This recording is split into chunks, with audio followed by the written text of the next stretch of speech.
Chaque patient peut écrire des commentaires sur chaque point de détection des rapports de consultation. Le fonctionnement est identique à celui des fils de discussion des réseaux sociaux. Si je veux répondre à une discussion ouverte, il ne faut pas démarrer une nouvelle discussion, mais bien utiliser répondre d'une discussion existante pour que ce commentaire soit bien associé à la discussion. Je peux préserver mon anonymat en choisissant de poster mon commentaire en anonyme. Alors une bonne pratique pour écrire des discussions, c'est bien d'utiliser les typologies de paragraphes, par exemple pour les titres en utilisant H1, H2 et H3.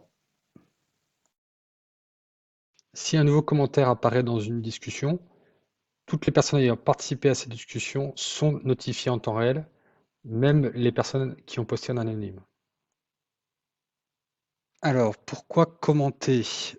Parce que j'ai utilisé le fameux ça dépend. Parce que ça dépend.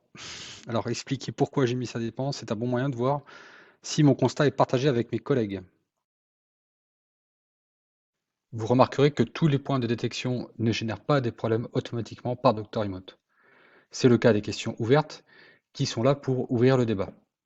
Donc, l'espace de discussion est là pour ça, pour permettre de débattre si c'est un problème ou pas. Dans ce cas, je trouve qu'utiliser un mail comme deuxième canal de partage d'informations est un problème et je peux proposer de créer un chantier d'amélioration. Autre exemple, lors de la consultation, j'avais répondu et j'avais un exemple bien en tête du problème. Donc dans le fil de discussion, je l'ajoute pour partager mon avis et voir si d'autres partagent ce point de vue. L'intérêt de Dr. Emote, c'est également de mettre en évidence des perceptions différentes dans l'équipe. Donc ici, il y a une perception différente et je peux être surpris par le résultat. Donc c'est intéressant d'en parler, pour voir si, je peux remettre en cause mon avis ou interroger les autres personnes sur ce qu'elles ont compris.